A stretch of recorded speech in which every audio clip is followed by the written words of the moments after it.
Antifa's an idea, not an organization. Oh, you got it. Not militia. We are meeting members of the Rose City Antifa, short for anti-fascist. This group's main goal is to disrupt neo-Nazis and white supremacists, but also take on government and capitalism. Experts who track these organizations say their membership is growing in response to the rise of white national groups and the election of President Donald Trump. Prosecutors say they were wearing masks covered head to toe in black, a tactic the Antifa call Black Bloc.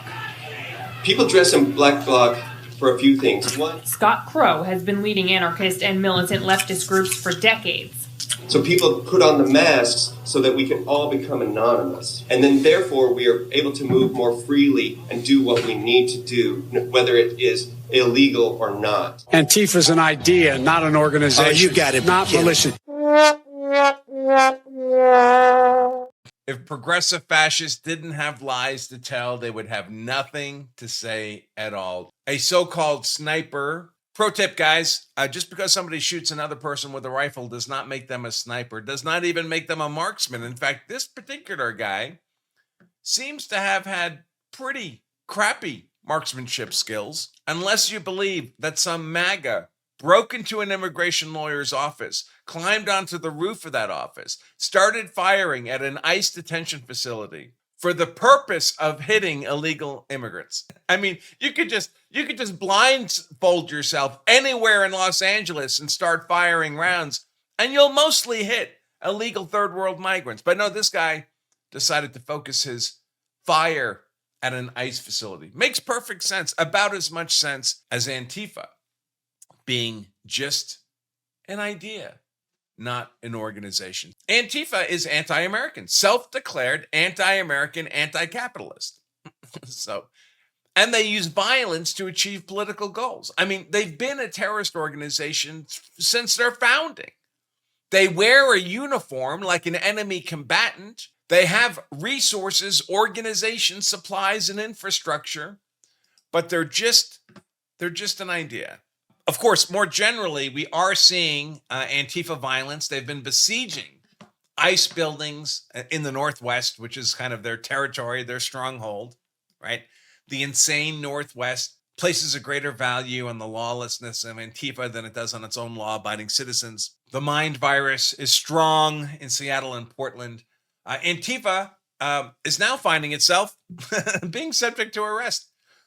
The ICE agents are going out into these crowds of besiegers, these insurrectionists, the idea insurrectionists, and grabbing people, dragging them into the building. And hopefully now that we have this, hopefully charging them federally as terrorists and not merely under local statutes as protesters whose wrists are slapped and they're immediately released. Federal time, folks, is real time.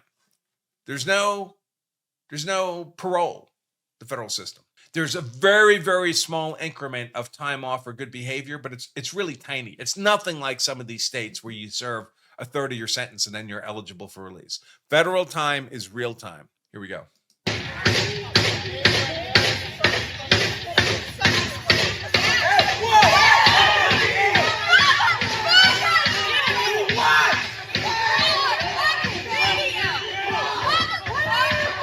Goes right off the ground. Oh, Antifa's so upset. They're so upset they can't believe that there's accountability. There's nothing that progressive fascists hate more than being accountable, held accountable for their political violence and lawlessness. But there's been a couple of arrests captured on video. Of course, nothing matters until there are real consequences, real accountability. Otherwise, it's all just theater. And this could be theater. I voted for Trump for all three of his presidential victories. I support his agenda. I think he and MAGA are the only thing that can save our great nation. Doesn't mean anyone's perfect.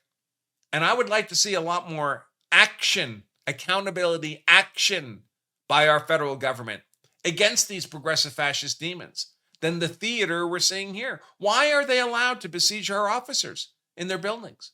Why is that permitted? We don't have to permit that. So when the federal government wants to, when it decided it wanted to go after the KKK, also, I guess, just an idea, another leftist organization. Thanks, Democrats. Again, the political violence always comes from the left. When the federal government decided it wanted to take out the KKK, it eviscerated the KKK. When it decided it wanted to take out the Mafia, organized crime, it crushed organized crime in America. Now, is there a little remnant of the KKK? Sure. Mostly the same kind of 75 IQ losers who were Antifa. Just a different version of the same club. The same limited intellect stupidity. Is there a remnant of organized crime in America? The old Mafia? Yeah, it's a little tiny remnant. So there's a little bit of a remnant there, but it's nothing like they were. The same can be done to Antifa. The government simply needs to have the political will to do it, which Trump is now promising us. We got to carry through, my friend. We have to carry through. By the way, it would also be helpful to start getting videos from ICE. This video clip, for example, this is taken by Antifa. So if all the video clips you see are from Antifa, you think they're going to, clip those videos to make themselves look as good as possible? You think they're going to show the Antifa guy being grabbed, but not him throwing the rock first? That's what they do. We have to be smart about this. These are terrorists, and what we need is a counter-terrorist initiative. We have people in America who know how to do counterterrorism, my folks. They know how to do it very, very well. We just have to be willing to bring the resources to bear for an effective counterterrorism initiative. All right, let's get to this. Kristi Noem. There was a shooting this morning in a Dallas ICE Gov field office. Details are still emerging, but we can confirm there are multiple injuries and fatalities. The shooter is deceased by a self-inflicted gunshot wound. While we don't know motive yet, we know that our ICE law enforcement is facing unprecedented violence against them. It must stop. Please pray for the victims and families. News report: 3 shot at ICE facility in Dallas, Texas. Shooter was found dead on the roof of a nearby immigration attorney's office. This is going to be like the guy who killed that Melissa Hortman. They want to characterize her killer as MAGA. The guy who was appointed by Democrat VP candidate Tim Walz to a government sinecure in the Minnesota state government. That guy. I'm sure Tim Walz is all hot for appointing MAGA to government appointments. The guy who targeted for assassination the only Democrat legislator to vote to strip free healthcare from illegal migrants, an initiative that Tim Walz was very much in favor of, providing free healthcare to illegal migrants. Melissa Hortman voted against that. She was the decisive vote. Illegal migrants in Minnesota lost their healthcare. And this guy appointed by Tim Walz, remember, Tim Walz wanted the free healthcare. Melissa Hortman voted against what Tim Walz wanted. And then a man appointed by Tim Walz to a government position who also ran a security firm, almost non-existent security firm, shoots and kills Melissa Hortman. We're supposed to believe that MAGA shot and killed someone who voted to take healthcare away from illegal migrants. Just like we're supposed to believe that the guy who shot Charlie Kirk was MAGA. So we're supposed to believe that a MAGA assassin shot and killed one of the biggest stars of MAGA. These people who have this 75 level, this mentally retarded level of IQ, like in Antifa, when I say they don't see how stupid they are, they can only see dumber than them. They can't see smarter than them. So they presume we're all as dumb as they are. When they tell these stories, the man who killed Melissa Hortman, who took healthcare away from illegal migrants, must have been MAGA. Must have been MAGA, right? The guy who shot and killed Charlie Kirk in front of his wife and children. Charlie Kirk, a star of the MAGA movement, must have been MAGA. The guy who tried to assassinate President Trump must have been MAGA. That's how 75 IQ people think. And they think they're being smart when they say these things. Let's see what this news report has to say. More as we get it, and particularly we're interested, obviously, in learning about the conditions of the 3 individuals that were struck this morning. Yeah, that's I-35. The east side is where you see most of the traffic. People are probably slowing down to.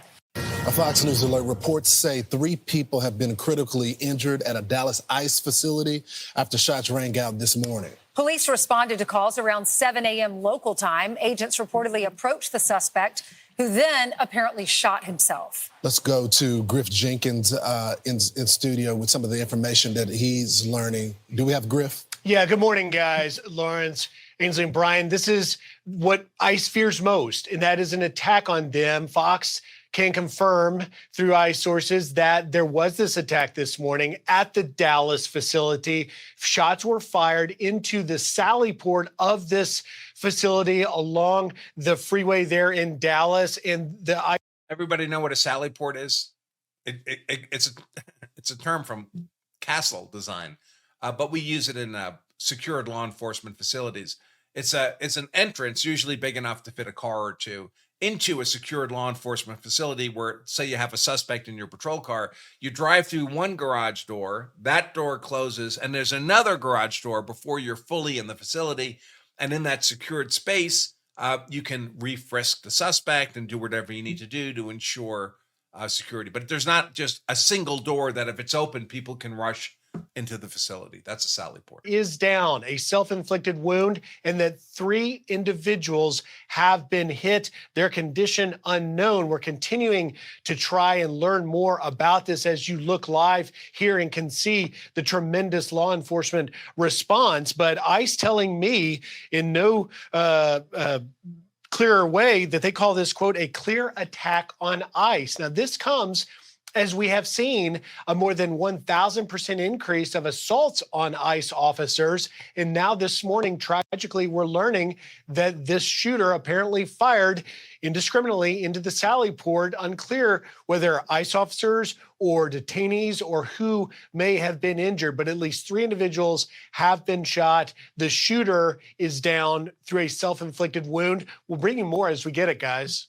Griff, just working back some sources back and forth here. And by the way, this information is very fluid, but from what I'm hearing from my sources, this happened as they were unloading some of these detainees when the shots started to ring out. Are you hearing the same thing? That's exactly right, Lawrence, and that's why I mentioned that sally port. So apparently it occurred when detainees were being brought into the sally port. This shooter, we're not sure exactly where he was located, but was able to shoot into that sally port and struck at least 3 people. Yeah, have they released photos of him? Obviously, very self-disciplined person with a bad haircut. And the, America's oppressed or always starving. Have you noticed that? America's starving, oppressed. This is the guy so far who they've identified. Joshua John, Jahn. I'm going to call him Tubby. Look at all the ads that pop up. It's so unpleasant when you people do that. But here's some other stuff. ICE shooting in Dallas. Building attack during the ICE shooting has historically served as a temporary detention center. This looks like the same guy from the other photo, right? Fair enough. That's the initial photo. This photo. And here are rounds. They look like 30-06 rounds to me on a stripper clip. It's been a while since I shot a 30-06. Anybody have a different perception? I mean, there are guns who use rifles, who use a stripper clip like this. Interestingly enough, the assassin who shot Charlie Kirk used a Mauser rifle in 30-06, and Mauser rifles do use a stripper clip like this to load them. I don't know if, I'm assuming these are associated with this guy. Did he use a stripper clip loaded rifle? Because they're not that common today. They were very common around the World War II era, World War I era. Interesting. A show of solidarity using the same kind of ammo, same kind of stripper clip, they're called. No, this was not anti-ICE because the people who were shot dead, they were detainees. They were the illegal migrant third world invaders. All that tells me is this guy's a shitty shot. When his bullets are labeled anti-ICE, when he's known to be associated with an anti-ICE organization, all that tells me is he's a shitty shot. I don't even know if he's aiming, he's trying to hit ICE and he's shooting detainees by accident. And then it's a self-inflicted gun wound. Did he shoot himself by accident? Did he stumble? It wouldn't surprise me. This guy Midas Touch here is making the same kind of ridiculous claim. 2 detainees killed at Dallas ICE facility. 1 shooter found dead on the roof. Supposedly self-inflicted gunshot wound. I guess definitely self-inflicted. Whether it was intentional or not, we don't know. Based on what we know, this guy says the people who killed were detainees, not ICE. So this must have been a MAGA person. Must have been a MAGA person. I don't know, though. It doesn't seem that way to me. Not when we look at this. Anti-ICE written on the rounds. Local and federal authorities investigating a shooting at ICE left one person dead, 2 others injured. Of course, the number of dead is increasing now. It's not easy to survive being shot by a 30-06 round, folks. It's a genuine high-powered rifle round. The attacker also died at the scene of self-inflicted gunshot wounds. The motive behind the attack has not yet been determined. We may never know. We may never know what the motive could have been. Anti-ICE written on the rounds. The FBI leading the investigation described the shooting as a targeted and isolated incident. Department of Homeland Security is also collecting evidence. One person pronounced dead at the scene, 2 others taken to the hospital. Somebody in the comments said it's 4 dead now. The only individual so far identified is the attacker, 29-year-old Joshua Jane, a known member of the anti-ICE movement. So much for MAGA. We may never know the motive of a shooter who climbed onto a roof of the office of an immigration lawyer and started lobbing rounds at ICE officers in an ICE detention facility. Complete mystery. Complete mystery. He wrote anti-ICE on his rounds. We may never know what the F could have motivated this guy. No idea. Let's see. More, just another couple of examples of how the left just lies to our face. So recently, an immigration agent, ICE agent, shot a detainee and someone they were attempting to detain as an illegal migrant. And how does the AP, the always propaganda network, report this? They say, well, the immigration agent shot this poor migrant. And the immigration agent's injuries were not that major, as if implying that you have to suffer major injury before you can defend yourself. By the way, when the immigration agent fired the shot, he was being dragged by the car, driven by this illegal migrant third world invader in an effort to escape lawful detention. Dragged by a car. That's why the agent shot this migrant monster. And according to the AP, unless the immigration agent first allows himself to suffer major injury, he's not allowed to defend himself. That's not how self-defense works, folks. You don't have to suffer a scratch before you're allowed to use even deadly force to defend yourself. You're defending yourself against the injury that's about to happen, the injury you're trying to avoid, the major injury that is reasonably likely to occur if you don't use force to defend yourself from that major injury. But of course, that's how they lie. Truly vile post by the AP. They write that headline. They minimize the fact that the ICE officer was dragged by the car by a criminal illegal alien, even as assaults on ICE officers are up 1,000-fold. Of course, California just passed, did they pass it? I think they did, right? They passed into law, signed into law, that ICE officers, federal agents, are not allowed to wear masks in California. First of all, it's explicitly unconstitutional. Federal law is supreme over state law. If the federal authorities say their agents can wear masks, there's not a damn thing California can do about it. And why do our agents wear masks? Because the left is trying to dox them. The left is threatening those agents and their families with assassination if they learn where those agents live. And a great way to learn where they live is to get, of course, images of their face you can put on the internet. And you can dox them to left-wing assassins of the same kind that killed Charlie Kirk, that fired these shots off the roof in Dallas. This guy's an example. Gregory John Curcia, 68, of Santa Monica. Some of my best friends live in Santa Monica. Was arrested and charged with doxing an ICE attorney. Faces up to 5 years in federal prison. Nice guy. Looks like a nice guy, right? Who wouldn't want your daughter dating this? Who wouldn't want that? Speaking of use of force in self-defense, if you'd like to have an expert, law-based understanding of when you're allowed to use force in defense of yourself, your family, your property, if you'd like to make yourself hard to convict, if you're ever compelled to defend yourself against these Antifa demons, this Saturday, I'm teaching a full-day live class, streamed just like this, on use of force law, defense of yourself, defense of your family, defense of your property. It's the equivalent of a law school education on use of force law, taught in plain English, made actionable for you, so it's useful information in the crisis of the moment when that Antifa shitbag is trying to stove your head in with a pipe. This Saturday, now we screwed up. These are normally sold out by now, but we accidentally set the ceiling on the seats too low. So we found out this past weekend we had 10 or 20 seats that were still available. If you'd like to join me, spend the day with attorney Andrew Branca learning the law of self-defense at this full-day live class. Check it out at lawofselfdefense.com/advanced. for the advanced class, lawofselfdefense.com/advanced, and join us there. I'll be there Saturday. You can be there too. We'll spend a day together. Lots of opportunity for Q&A. Get all your questions answered. We get nothing but stellar reviews on this course every time we teach it. And if you miss this one, it's at least 6 months before we do it again. By the way, if you can't make it on Saturday, if you have a conflict, if you are a registered student, we will send you a link to the playback video on demand of the class. So you can watch it at your leisure over the next couple of weeks. So even if you have a conflict on Saturday, I would still sign up because you can, watch it at your leisure. Of course, that'll be a recorded version. It won't be live.